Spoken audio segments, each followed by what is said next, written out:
Hi, hello, this is Tab CA360 from Tab Ice Academy. நம்ம இன்னைக்கு 2nd June உடைய current affairs வந்து பார்க்க போகிறோம். ஸோ current affairs வந்து ஸ்டார்ட் பண்ணலாம் பார்க்கலாம். First current affairs என்ன அப்படின்னு சொல்லிட்டு who was appointed as the Director General of Police? So DGP of தமிழ்நாடுவா யார் அப்பாயின்மெண்ட் ஆயிருக்கா சரியா? ஸோ இன்னைக்கு கரண்ட் அஃபேர்ஸ் இருக்குது, பட் இது வந்து நம்மளுடைய லெஃப்ட் அவுட் கரண்ட் அஃபேர்ஸ் நம்ம அதை கொஞ்சம் பார்க்கல. ஸோ அதனால் அதை வந்து கவர் பண்ணிடலாம் அப்படின்னு சொல்லிட்டு பார்க்குறோம். ஓகேவா? ஸோ லைவ் செஷன் அப்போ வந்து கொஞ்சம் மிஸ் ஆகிடுச்சு. ஸோ அதனால் பார்த்துலாம். Director general of police DGP of Tamil Nadu யார் அப்படின்னு சொல்லிட்டு பார்த்தீங்கன்னா மகேஷ் குமார் அகர்வால். ஸோ நமக்கு முன்னாடிலேருந்தே தெரியும், ஃபஸ்ட்டு சைலேந்திர பாபு வந்துட்டு ஃபுல் டைமாக ஒரு டிஜிபியாக செயல்பட்டுட்டு இருந்தார். அதுக்கப்புறம் பார்த்தீங்கன்னா அவர் ரிட்டையர் ஆனதுக்கப்புறம் சங்கர் ஜிவால் வந்தார். அதுக்கப்புறம் அவருக்கு உடம்புலன்னு போனதுக்கப்புறம் ஜி வெங்கட்ராமன் இருந்தார். ஸோ அவர் வந்து எல்லாருமே அடுத்தடுத்து ஜி வெங்கட்ராமன் டெம்பரவரியாக இருந்தார். ஸோ அவருக்கு அடுத்து வந்து எலெக்ஷன் கமிஷனால் பார்த்தீங்கன்னா இப்போ ரீசெண்டாக நம்மளுடைய எலெக்ஷன் சட்டமன்ற எலெக்ஷன் நடந்துச்சு இல்லை, 2026 லெஜிஸ்லேட்டிவ் அசம்பிளி எலெக்ஷன். ஸோ அந்த நேரத்தில் பார்த்தீங்கன்னா சந்தீப் ராய் ராத்தோர் அவர் வந்திருந்தார். ஸோ ஆஃப்டர் டு தட் இப்போ வந்து ஒரு முழு நேரமாக ஒரு டிஜிபி நம்ம தமிழ்நாட்டுக்கு இல்லாமல் இருக்கிற பட்சத்தில் இப்போ வந்துட்டு ஒரு டிஜிபியாக 3 டிஜிபி வந்து பார்த்திங்கன்னா கொடுத்துருந்தாங்க. யார் இதில் செலக்ட் பண்ணலான்னு சொல்லிட்டு இப்போ பார்த்திங்கன்னா வந்து மகேஷ் குமார் அகர்வால். ஓகேவா? ஸோ இவர் தான் வந்து டிஜிபி ஆஃப் தமிழ்நாடு இப்போ. ஓகேவா? சரி. So DGP of Tamil Nadu police, so அதுதான் டைரக்டர் ஜென்ரல் ஆஃப் போலீஸ் தான் டிஜிபி. ஓகேவா? So head of Tamil Nadu police, தமிழ்நாட்டில் இருக்கக்கூடிய அனைத்து போலீஸ் எல்லாருக்கும் ஹெட்டு தான் டிஜிபி. ஓகேவா? சரி. அதில் வந்து மகேஷ்குமார் அகர்வால் பார்த்திங்கன்னா வந்து 1994 பேட்ச் தமிழ்நாடு கேட்ரி ஐபிஎஸ் ஆஃபீஸர் அப்படின்னு சொல்லிட்டு பார்க்குறோம். அண்ட் ஆல்சோ அவர் பார்த்திங்கன்னா investigation agencies including CBI and CBCID இதில் எல்லாம் ஒர்க் பண்ணியிருக்காரு. And also border security force new டெல்லியில் அதில் டைரக்டர் ஜென்ரலாக இப்போ ஒர்க் பண்ணிட்டு இருந்திருக்காரு. அண்ட் ஆல்சோ இப்போ வந்து பார்த்திங்கன்னா அவர் நம்மளுடைய தமிழ்நாடுவோட டைரக்டர் ஜென்ரல் ஆஃப் போலீஸ் ஆயிருக்கார் அப்படின்னு சொல்லிட்டு நம்ம பார்க்குறோம். ஓகேவா? இது இல்லாமல் வேறு என்ன அப்பாயின்மெண்ட் ஆயிருக்கு அப்படின்னு சொல்லிட்டு பார்த்தீங்கன்னா 48th vice chief of the Indian navy அப்படின்னு சொல்லிட்டு யார் ஆகியிருக்கா அப்படின்னு சொல்லிட்டு பார்த்தீங்கன்னா அஜய் கோச்சார். ஓகேவா? ஸோ அஜய் கோச்சார் தான் 48th vice chief of the Indian navy ஆயிருக்கார் அப்படின்னு சொல்லிட்டு நம்ம பார்க்குறோம். ஓகேவா? சரி, next. Which state was highlighted for its achievements in literacy and social indicators அப்படின்னு சொல்லிட்டு பார்த்தீங்கன்னா வந்து அச்சீவ்மெண்ட்ஸ் வந்து பெரிய அளவில் பண்ணியிருக்காங்க. இப்போ ஏற்கனவே வந்து சிக்கிம் பார்த்தீங்கன்னா வந்துட்டு ஒரு அது பேர் என்ன நார்த் ஈஸ்ட் ஸ்டேட்டாக வந்துட்டு பார்த்திங்கன்னா ஒரு 3rd ஸ்டேட்டாகவும் 15th ஸ்டேட்டாகவும் பார்த்திங்கன்னா வந்துட்டு பெரிய அளவில் வந்து இந்த போலீஸ் அவார்டு அப்படின்னு சொல்லக்கூடிய police colour award prestigious award from the hands of presidents வந்து போலீஸ் டிபார்ட்மெண்ட் வாங்கக்கூடியது. ஸோ அதில் நல்லா சுப்ரீமாக வேலை பார்த்ததுனால சிக்கிமுக்கு வந்துச்சு. ஓகேவா? ஆஃப்டர் டு தட் இவங்க வந்து வேறு என்ன ஸ்பெஷலைஸ்டாக இருக்காங்கன்னா, போன மந்த் கரண்ட் அஃபேர்ஸ் பார்க்குறப்ப சிக்கிம் வந்து பேப்பர்லெஸ் கோர்ட் அப்படின்னு சொல்லிட்டு ஃபுல்லாகவே டாக்குமெண்டேஷனாக ஃபுல் டிஜிட்டலைஸாக வந்துட்டு ஒர்க் பண்ணுறதுல ஆஸ் அ ஃபர்ஸ்ட் ஸ்டேட்டாக சரியா இந்தியாவிலேயே வந்து முதல் ஸ்டேட்டாக வந்துட்டு சிக்கிம் வந்துட்டு ஒரு பேப்பர்லெஸ் கோர்ட்ஸ் இருக்கக்கூடிய ஒரு ஸ்டேட்டாக வந்துட்டு எமர்ஜ் ஆயிருக்கு அப்படிங்கிறதையும் நம்ம பார்த்தோம். சரியா? ஸோ இதெல்லாம் இருக்குது. ஆஃப்டர் டு தட் பார்த்தீங்கன்னா வந்துட்டு இது notably in governance and literacy related indicators. So அதை பார்க்குறப்ப வந்து உல்லாஸ் அப்படின்னு சொல்லக்கூடிய ஸ்கீமில் பார்த்தீங்கன்னா வந்துட்டு 100% அவங்க வந்து அஷ்யூரிட்டியாக அந்த ஸ்கீம் அட்டைன் பண்ணியிருக்காங்க as a 5th state of India after to Mizoram, Goa, Tripura, Himachal Pradesh அப்படின்னு சொல்லிட்டு இந்த ஸ்டேட்ஸில் அந்த உல்லாஸ் ஸ்கீமை வந்து அட்டைன் பண்ணியிருக்கப்ப இவங்களும் 100% அதை ரீச் பண்ணிட்டாங்க. அப்படின்னா இந்த leading state in literacy and social development. சரியா? ஸோ லிட்ரஸி ரேட்டில் வந்துட்டு பார்த்திங்கன்னா எல்லாருக்குமே அந்த படிப்பறிவு அப்படிங்கிறது கண்டிப்பாக வந்துட்டு இருக்கணும் அப்படிங்கிறதுக்கான ஒரு இதுதான். ஸோ அதுக்கும் and also social development. So இதையும் வந்து அவங்க ரீச் பண்ணியிருக்காங்க. ஸோ இப்போ சிக்கிம் மொத்தமாக என்னெல்லாம் ரீச் பண்ணியிருக்காங்க இப்போ பார்த்திங்கன்னா ரீசெண்டாக பேப்பர்லெஸ் டாக்குமெண்ட்ஸ்லாம் எதுவுமே எதுவுமே வந்துட்டு பேப்பரில் இல்லாமல் டிஜிட்டலைஸாக எல்லாமே பண்ணியிருக்கக்கூடிய முதல்ல இருக்கக்கூடிய ஒரு ஸ்டேட்டாக கோர்ட் வைஸ் எல்லாமே வந்துட்டு அங்கே இருக்கக்கூடிய எல்லா கோர்ட் டிஸ்ட்ரிக்ட்லேருந்து எல்லா கோர்ட்டும் பார்த்திங்கன்னா வந்து டிஜிட்டலைஸ் பண்ணிட்டாங்க. ஆஸ் அ ஃபஸ்ட்டு ஸ்டேட்டாக அது இந்தியாவில் சிக்கிம் தான் அப்படிங்கிறது நம்ம பார்க்குறோம். அதுக்கப்புறம் பார்த்திங்கன்னா வந்து உல்லா ஸ்கீம் 100% வந்து இப்போ அட்டைன் பண்ணியிருக்காங்க.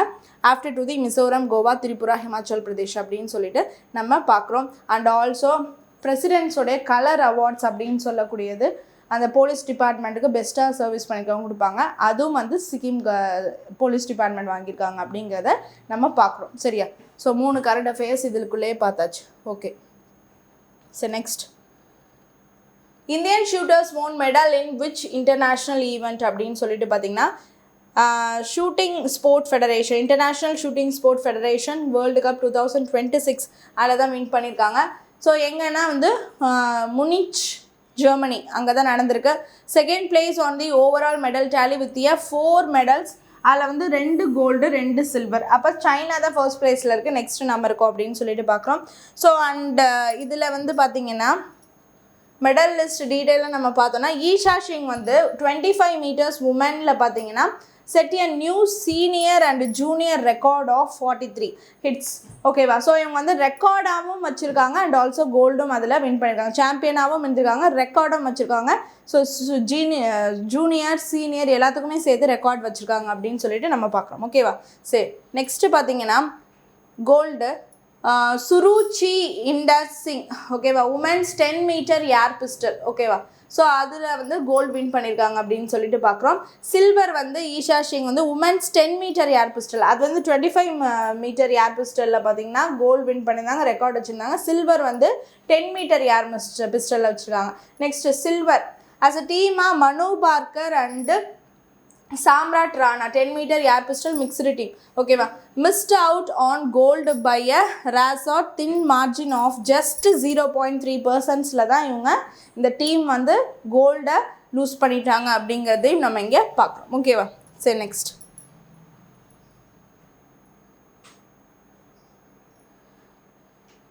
Talk Hammarskjold gold medal is associated with which அப்படின்னு சொல்லிட்டு பார்த்தீங்கன்னா United Nations peace keeping service. ஓகேவா? யுனைடெட் நேஷன்ஸ் பீஸ் கீப்பிங் சர்வீஸ்க்கோட அவார்டு தான் இது. ஓகேவா? இதில் என்னென்ன அவார்டு யார் யார் வாங்கியிருக்கா, யார் யார் இந்தியா சேர்ந்து வாங்கியிருக்கா அண்ட் ஓவராலாக யார் வாங்கியிருக்கான்னு சொல்லிட்டு பார்க்கலாம். UN military gender advocate of the general advocate of the year 2025 அப்படிங்கிறது யாருக்கு போயிருக்குன்னா வந்து மேஜர் அபிலாஷா பாரக். ஓகேவா? அவங்க இந்தியாவை சேர்ந்தவங்க. For her outstanding outreach work women's and girls service while UNIFIL in Lebanon. சரியா? லெபனானில் ஆஸ் அ பீஸ் கீப்பிங் ஒர்க்காக இவங்க வந்து உமன்ஸ் அண்ட் கேர்ள்ஸ்க்காக வந்து ஒரு மேஜராக வந்துட்டு ஒர்க் பண்ணியிருக்காங்க. ஸோ அதனால் general advocate of the year வந்துட்டு இவங்களுக்கு போயிருக்கு அப்படின்னு சொல்லிட்டு பார்க்கலாம். Next, UN police officer woman police officer 2025 award யாருக்கு போயிருக்குன்னா இன்ஸ்பெக்டர் ஸ்டெஃபனி கோனிங்ஸ், ஜெர்மனி. சரியா? ஸோ இவங்களுக்கு போயிருக்கு. ஸோ சவுத் சூடானில் ரொம்ப எக்ஸ்ட்ராடினரியாக ஒர்க் பண்ணதுக்கு. Next captain Mbaye Diagne medal. சரியா? ஸோ ஃபார் எக்ஸப்ஷனல் கரேஜ்க்காக 2 பேர் யாருன்னு பார்த்தீங்கன்னா உக்ரைனை சேர்ந்த சேர்கில் ப்ரிகோடோக்கோ அப்புறம் செர்ஜன் மேட்டியாஸ் ரேஸ் அப்படின்னு சொல்லக்கூடிய இவங்க 2 பேருக்கும் போயிருக்கு. இவங்க வந்து உருகேக்கு சேர்ந்தவங்க. ஓகேவா? ஸோ அது for their extraordinary bravery performance. சரியா? நெக்ஸ்ட், இந்த டாக் ஹேமர் சோல்டு மெடல். ஓகேவா? ஸோ இது என்னென்னா யூஎன்னோட ஹையஸ்ட் அஃபிஷியல் ஹானர் அவார்டுன்னு சொல்கிறாங்க. இது போஸ்ட்மஸ்லினா என்னன்னு சொல்லிட்டு பார்த்தீங்கன்னா இறந்ததுக்கு அப்புறம் பாராட்டி கொடுக்கக்கூடிய எந்த மெடலையும் நம்ம போஸ்ட்மஸ் அப்படின்னு தான் சொல்லுவோம். So military, police, civilian personal அவங்க வந்து யாரெல்லாம் அவங்களோட லைஃப்பை வந்து சாக்ரிஃபைஸ் பண்ணி ஒர்க் பண்ணியிருக்காங்களோ ஸோ அவங்களுக்கான போஸ்ட்மஸ் அவார்டு. ஸோ அதில் நம்ம இந்தியாவை சேர்ந்த ஹவில்தீப் கர்பஜன் சிங். சரி, United Nations organisation stabilisation mission in the Democratic Republic of Congo. சரியா? காங்கோவில் இந்த மாதிரி பீஸ் கீப்பிங் ஒர்க் பண்ணதுக்காக இவர் வந்து போஸ்ட்மஸ் அவார்டு வாங்குறார். நெக்ஸ்ட் வந்து சுபேதர் சுஜித் குமார் பிரதான். இவர் வந்து பார்த்திங்கன்னா இவரும் இந்தியாவை சேர்ந்தவர். சவுத் சூடானில் எக்ஸ்ட்ரானரி ஒர்க் பண்ணதுக்காக அவருக்கு போகுது. ஸோ வந்து பார்த்திங்கன்னா இதில் வந்து சுஜித் குமார் அதுக்கப்புறம் பார்த்திங்கன்னா ஹர்பஜன் சிங் இவங்க 2 பேரும் இந்தியாவை சேர்ந்தவங்க போஸ்ட்மஸ் அவார்டு வாங்கியிருக்காங்க அப்படின்னு சொல்லிட்டு பார்க்குறோம். அதுக்கப்புறம் பார்த்திங்கன்னா மேஜர் அபிலாஷா பாரக் இந்தியாவை சேர்ந்தவங்க. அவங்க வந்து உமன் அண்ட் கேர்ள்ஸ் அவங்களுக்காக லெபனானில் வந்துட்டு பார்த்திங்கன்னா அவுட்ஸ்டாண்டிங் அவுட்ரீச் ஒர்க் கொடுத்துருக்காங்க. ஸோ இந்த gender advocate of the year 2025 இவங்களுக்கு போயிருக்கு அப்படின்னு சொல்லிட்டு பார்க்குறோம். ஓகேவா? சரி, next. Which of the following judges were recently appointed to Supreme Court of the India? சரியா, supreme court of India. So இப்போ பார்த்தீங்கன்னா ஃபஸ்ட்டு ரெகுலேட்டிங் ஆக்ட் 1773 படி பார்த்தோம்னா எலிசா இன்பே ப்ளஸ் பார்த்தீங்கன்னா அவங்களோட சேர்ந்து ஒரு 4 ஜட்ஜஸ் இருக்க மாதிரி தான் வந்து அந்த செட்டப் அவங்க வந்து முன்னாடிலேருந்தே வச்சுருந்தாங்க. சரியா, சரி. இப்போ அதுக்கப்புறம் பார்த்தீங்கன்னா வந்துட்டு ஃபஸ்ட்டு இண்டிபெண்ட் இந்தியா 1950 வந்துட்டு யார் வந்துட்டு நம்மளோட சீஃப் ஜஸ்டிஸ் ஆஃப் இந்தியா வந்தாங்கன்னா ஹரிலால் காண்டியா அப்படின்னு சொல்லி ஹெச்எல் காண்டியா. சரி, அவர் வந்துட்டு பார்த்தீங்கன்னா நம்மளுடைய ஃபர்ஸ்ட்டு சீஃப் ஜஸ்டிஸ். ஓகேவா? நெக்ஸ்ட் ஃபாலோயிங் ஜட்ஜஸ் வேர் கான்ஸ்டிடியூட். இப்போ அதுக்கப்புறம் பார்த்தீங்கன்னா நம்ம 33+1 அப்படின்னு சொல்லிட்டு 33+ சுப்ரீம் கோர்ட்டோடைய சீஃப் ஜஸ்டிஸ்ன்னு சொல்லிட்டு 34 டோட்டலாக இருந்தாங்க. இப்போ கொலிஜியம் அப்படின்னு சொல்லக்கூடிய ஒரு 5 ஜட்ஜஸ் எப்போதுமே இருப்பாங்க. அவங்க தான் அப்பாயின்மெண்ட்ஸ் அண்ட் ட்ரான்ஸ்ஃபர் அபவுட் வந்துட்டு அந்த இருக்கக்கூடிய ஜட்ஜஸ்க்கெலாம் ஹேண்டில் பண்ணுறது அவங்க தான். சரி, அந்த கொலிஜியம் 5 பேர் இருப்பாங்களே. ஸோ அவங்க வந்து in order to increase the judges and also to clear the pending cases of courts. ஓகேவா? ஸோ அதனால் என்ன பண்ணியிருக்காங்க அப்படின்னு சொல்லிட்டு பார்த்தீங்கன்னா வந்து 37+1 சீஃப் ஜஸ்டிஸோட 38 வந்து மாற்றணும் அப்படின்னு சொல்லிட்டு முடிவெடுத்திருந்தாங்க. இப்போ அதோட 5 ஜட்ஜஸை அப்பாயின்மெண்ட் பண்ணியிருக்காங்க. இப்போ டோட்டலாக 38 ஆயிடுச்சு அப்படின்னு சொல்லிட்டு பார்க்குறோம். ஓகேவா? So judges were appointed to the Supreme Court of India. So இதில் யார் இருக்கா அப்படின்னு சொல்லிட்டு பார்த்தீங்கன்னா வந்து ஜஸ்டிஸ் பிவி நாகரத்னாவா, சூரியகாந்தா, ஜஸ்டிஸ் ஜேகே மகேஸ்வரியா, ஜஸ்டிஸ் சந்திரேஷ் அப்படின்னு சொல்லிட்டு பார்த்தீங்கன்னா வந்து recently appointed to the supreme court of India அப்படின்னு சொல்லிட்டு யார் பார்த்தீங்கன்னா, ஸோ ஆன்சர் நான் சொல்லிடுறேன், இதில் ஆப்ஷன்ஸில் இருக்கிறதுல இல்லை. ஸோ இவங்க நாகரத்னா அப்படின்னு சொல்லக்கூடியவங்க யார் அப்படின்னு சொல்லிட்டு பார்த்தீங்கன்னா வந்து இந்த 38 அப்படின்னு சொல்லக்கூடிய நம்பர்ஸ் இப்போ ஆயிருக்குல்ல. ஸோ அதில் வந்து இப்போ நம்ம தமிழ்நாடை சேர்ந்த மோகனா அப்படின்னு சொல்லிட்டு அவங்க வந்து ஒரு ஜட்ஜாக இருக்காங்க.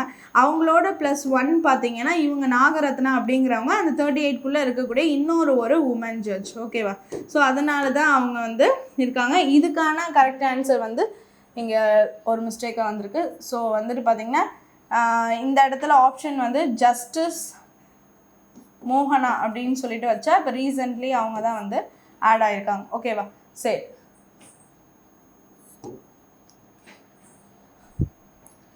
And also justice BV Nagarathna and 2018 பார்த்தீங்கன்னா யார் இவங்களுக்கு முன்னாடி இருந்தாங்கன்னா வந்து இந்து மல்ஹோத்ரா அப்படின்னு சொல்லிட்டு அந்த 34 நம்பர்ஸ்குள்ளே அவங்க வந்து இருந்திருக்காங்க. ஓகேவா? ஸோ இந்து மல்ஹோத்ரா அப்படின்னு சொல்லக்கூடியவங்க. ஓகேவா? சரி, நெக்ஸ்ட் இப்போ என்னன்னு சொல்லிட்டு பார்த்தீங்கன்னா 5 பேர் சேர்ந்துருக்காங்க. அந்த 5 பேர் நேம் என்னென்னா following the supreme court number of judges amendment ordinance 2026 படி மாற்றிருக்காங்க. So increased to 38 judges. கேஸை வந்து எவ்வளோனா டோட்டலாக 92,000 பெண்டிங் கேசஸ் இருக்குது. அது எல்லாத்தையும் முடிக்கணும் அப்படிங்கிறதுக்காக தான் இப்போ கொண்டு வந்திருக்காங்க. ஸோ அதில் வந்து பார்த்திங்கன்னா June 2 courts operational strength to 37. Chief justice of India Surya Kant administrator the oath of office அவங்க எல்லாமே அப்பாயின்மெண்ட் ஆகிருக்காங்க. அவங்க யாருன்னா ஷீல் நாகு. சரியா, ஷீல் நாகு முன்னாடி பஞ்சாப் அண்ட் ஹரியானா ஹைகோர்ட்டில் இருந்திருக்காரு. இப்போ அப்பாயின்மெண்ட் ஆகிருக்காரு அந்த 38 மெம்பர்ஸில் ஒருத்தராக. நெக்ஸ்ட்டு அதுக்கப்புறம் ஜஸ்டிஸ் ஸ்ரீ. சரியா, ஸோ அவர் வந்து பார்த்திங்கன்னா அப்பாயின்மெண்ட் ஆகிருக்காரு அப்படின்னு சொல்லிட்டு பார்க்குறோம். வெங்கட சுப்ரமணி அவங்க வந்து அப்பாயின்மெண்ட் ஆகிருக்காங்க அப்படின்னு சொல்லிட்டு பார்க்குறோம். அடுத்து மோகனா, ஸோ இவங்க அப்பாயின்மெண்ட் ஆகிருக்காங்க அப்படின்னு சொல்லிட்டு பார்க்குறோம். ஓகேவா? சந்திரசேகர், ஸோ இவங்க 5 பேரும் வந்து அப்பாயின்மெண்ட் ஆகிருக்காங்க. அடுத்து பார்த்திங்கன்னா வந்து சஞ்சீவ் சச்தேவ் அப்படின்னு சொல்லக்கூடியவர் அப்பாயின்மெண்ட் ஆகிருக்காரு. ஸோ யார் 5 நியூ ஜட்ஜஸ் அப்பாயின்மெண்ட் ஆகிருக்காங்க அப்படின்னு சொல்லிட்டு பார்த்தீங்கன்னா ஜஸ்டிஸ் ஷீல் நாகு அப்பாயின்மெண்ட் ஆகிருக்காரு. அவர் former judge chief justice of Punjab and Haryana high court இருந்திருக்காரு. நெக்ஸ்ட்டு பார்த்தீங்கன்னா சந்திரசேகர் வந்து பாம்பே ஹைகோர்ட்டில் முன்னாடி சீஃப் ஜஸ்டிஸாக இருந்திருக்காரு. அடுத்து சஞ்சீவ் சச்தேவா வந்துட்டு சீஃப் ஜஸ்டிஸ் ஆஃப் தி மத்திய பிரதேஷ் ஹைகோர்ட். அருண் பள்ளி வந்துட்டு ஜம்மு அண்ட் காஷ்மீர் அண்ட் லடாக்கோட ஹைகோர்ட்டில் இருந்திருக்காரு. வெங்கட சுப்ரமணி வந்துட்டு அவர் பார்த்திங்கன்னா வந்து சீனியர் அட்வொகேட். அண்ட் மோகனா ஃப்ரம் தி தமிழ்நாடு. ஸோ இவங்க எல்லாம் சேர்ந்து 5 பேர் வந்துட்டு இப்போ இந்த ஒரு இதில் அப்பாயின்மெண்ட் ஆகி டோட்டல் நம்பர்ஸ் வந்து இப்போ 38 ஆயிருக்கு அப்படின்னு சொல்லிட்டு பார்க்கலாம். சரியா, சரி நெக்ஸ்ட் வந்து சீஃப் ஜஸ்டிஸ் ஆஃப் அந்த கொலீஜியம் இருக்கும்ல, யாரெல்லாம் வந்து இந்த அப்பாயின்மெண்ட் பார்க்குறது, ட்ரான்ஸ்ஃபர் பார்க்குறது, அந்த கொலீஜியம் அதில் வந்து நம்மளுடைய chief justice of India Surya Kant எப்போதுமே இருப்பார். நெக்ஸ்ட்டு விக்ரம்நாத், மகேஸ்வரி, அதுக்கப்புறம் நாகரத்னா, அதுக்கப்புறம் சண்டேஸ். ஸோ இவங்க எல்லாருமே பார்த்திங்கன்னா அந்த கொலீஜியமில் இருப்பாங்க. ஸோ கொலீஜியமில் ரீசெண்ட்லி அப்பாயின்மெண்ட் ஆனது நாகரத்னா இருப்பாங்க. ஓகே. சரி next, who met Myanmar president with Aung Hlaing in New Delhi on June 1st, 2026 அப்படின்னு சொல்லிட்டு பார்த்தீங்கன்னா வந்து பிரைம் மினிஸ்டர் நரேந்திர மோடியை மீட் பண்ணியிருக்காரு, மியான்மரோடைய பிரைம் மினிஸ்டர் அப்படின்னு சொல்லிட்டு பார்க்குறோம். ஓகேவா. ஸோ சாரி, மியான்மரோட பிரசிடெண்ட் அன்மிங் அங் ஹியாலிங் அப்படின்னு சொல்கிறவர் மீட் பண்ணியிருக்காரு.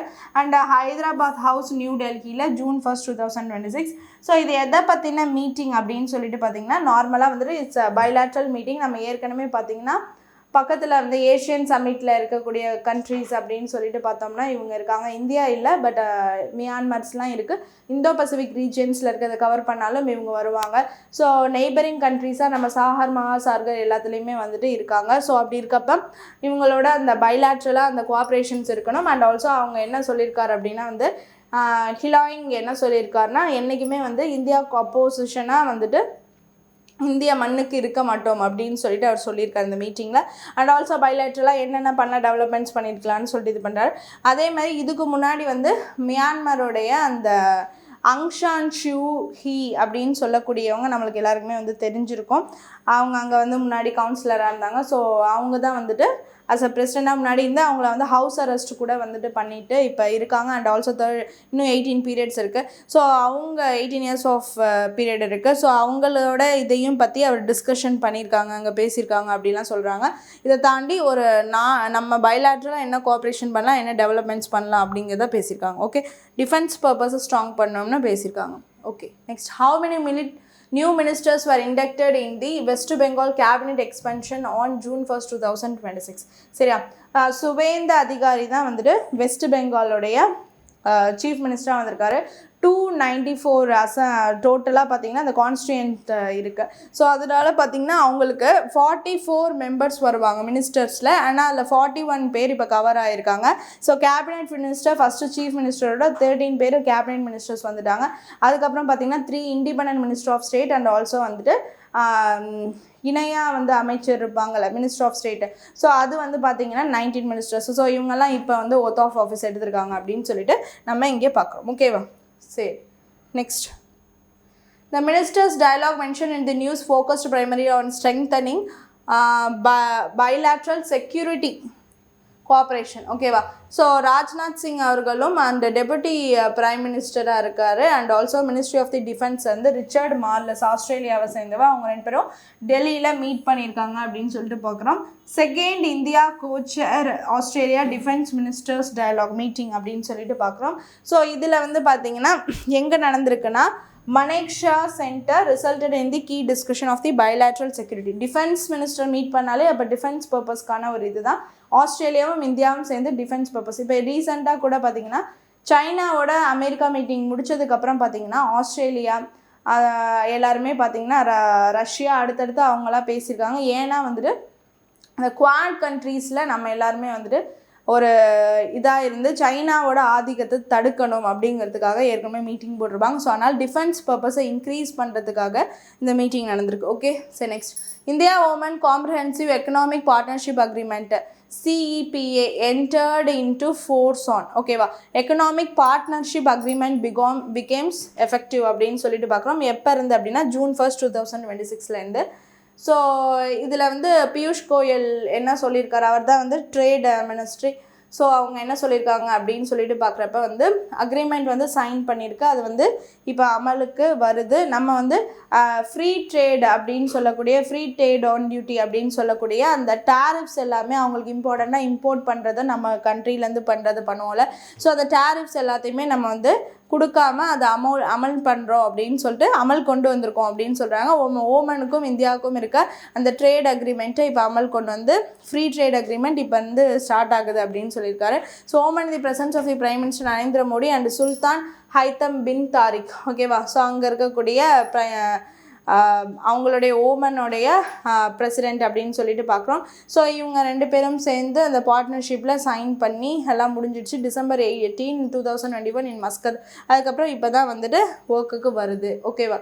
சரி, next it entered into the force on June 1, 2026. பார்த்தா duty free access for 99.38% of its exports to Oman. நம்ம வந்து அங்கே அனுப்புகிற திங்ஸ்க்கு வந்து டேரிஃப்ஸை நம்ம இல்லாமல் பார்த்துக்கிறோம். Benefiting sectors like textiles, engineering, goods and gems and jewelry. Bilateral trade between the two nations reached $11.18 billion in the 2025 to 26 financial year. So எனக்கு current affairs எல்லாமே கொஞ்சம் டேட்டாவாக இருக்குது, அதனால் எல்லாமே நோட் பண்ணிவிட்டு பாருங்கள், அப்போ தான் வந்து ஈஸியாக இருக்கும். Okay, so benefiting sectors like textiles, engineering, goods, gems, jewellery, இது எல்லாத்துலேயுமே பார்த்தீங்கன்னா of its exports to Oman. சரியா? அங்கே வந்து டேரிஃப்ஸ் எல்லாத்தையுமே இவங்க வந்து ஃப்ரீ பண்ணி கொடுத்துருக்காங்க அப்படிங்கிறதையும் நம்ம இங்கே பார்க்குறோம். ஓகே, சரி. Measures announced by the government were mainly intended to ensure adequate nutrients for which agriculture season அப்படின்னு பார்த்தீங்கன்னா காரிஃப் சீசனுக்கு என்ன பண்ணியிருக்காங்க அப்படின்னு சொல்லிட்டு பார்த்தீங்கன்னா யூரியாவை நிறையா இறக்குறதா சொல்லியிருக்காங்க. ஸோ அப்படி இருக்கப்போ ஃபெர்டிலைசர்ஸ் யாரெல்லாம் கான்ட்ராக்ட் எடுத்திருக்காங்க இதில் அப்படின்னு பார்த்தீங்கன்னா IPL, NFL அப்படின்னு சொல்லக்கூடிய இந்த கம்பெனிஸ் அண்ட் ஆல்சோ இன்னும் அதர் கம்பெனிஸ்லாம் வந்து எடுத்திருக்காங்க. ஸோ இதில் என்னென்னா வந்துட்டு யூரியாஸை 17 lakh ton இம்போர்ட் பண்ணுறாங்க. ஸோ அதனால் செடிகளுக்கு தேவையான நியூட்ரியன்ட் கொடுக்கறதுக்கான அந்த ஃபெர்டிலைசரில் எந்த தட்டுப்பாடும் வருது. ஏன்னா ஸ்ட்ரெயிட் ஆஃப் ஹார்மோஸ் இப்போ கப்பல்கள்லாம் வந்து இது பண்ணதுனால எங்கள் ப்ராப்ளம் வந்துடும் நினச்சாங்க, பட் இல்லை. ஸோ வெங்காய அந்த ப்ரொடக்ஷன் அதெல்லாம் அதிகரிக்கணுங்கிறத ஒரு மெயினாக எய்மாக கொண்டு வந்திருக்காங்க இந்த காரிஃப் சீசனில். அண்ட் ஆல்சோ நிறையா வந்து ப்ரொடக்ஷன் வர்றதுக்கு எந்த நியூட்ரியன்ட் சப்ளையும் இல்லாமல் எந்த ப்ராப்ளமும் ஃபெர்டிலைசர் இல்லாமல் ஆகிடாது அப்படின்னு சொல்லிட்டு அதை வந்து கொண்டு வந்திருக்காங்க அப்படின்னு சொல்லிட்டு பார்க்குறோம். சரியா? ஸோ அது இப்போ பார்த்தீங்கன்னா 1.7 million tons பார்க்குறோம் அண்ட் 17 lakh tons இந்தியன் ருப்பியில் பார்க்குறோம். ஸோ அந்த டெண்டர் எடுத்துகிட்டு இங்கே இது கொண்டு வந்திருக்காங்கன்னு சொல்லிட்டு பார்க்குறோம். International urea prices have surged from $477 per ton to approximately $947 per ton. ஓகேவா? சரி, next Telangana formation day 29th Indian state on June 2, 2014 அப்படின்னு சொல்லிட்டு பார்க்குறோம். ஸோ அதுலேருந்து தான் வந்துட்டு தெலுங்கானா வந்து ஆந்திர பிரதேஷ்லேருந்து பிரிஞ்சு 29th இந்தியன் ஸ்டேட்டாக எமர்ஜ் ஆச்சு ஆன் June 2, 2014 அப்படின்னு சொல்லிட்டு பார்க்குறோம். ஓகேவா? ஸோ எமர்ஜ் ஆனிச்சு ஹைதராபாத் அதோடைய ஒரு இதாக இருக்குது. எப்படின்னா வந்து ஒரு capital of the Indian state வந்து ஹைதராபாத் வந்து தெலுங்கானாக்கு இருக்குது அப்படிங்கிறதையும் நம்ம பார்க்கணும். சரியா? தெலுங்கானா ஃபார்மேஷன் டே அப்படின்னு சொல்லக்கூடியது June 2. ஸோ அதை கமாமரேட் பண்ணுற வகையில் தான் இதை செலிப்ரேட் பண்ணுறோம் அப்படிங்கிறதையும் நம்ம பார்க்குறோம். ஓகேவா? சரி, ஸோ இன்றைக்கான கரண்ட் அஃபேர்ஸ் எல்லாமே பார்த்தாச்சு. Hope you understand the video. Thank you.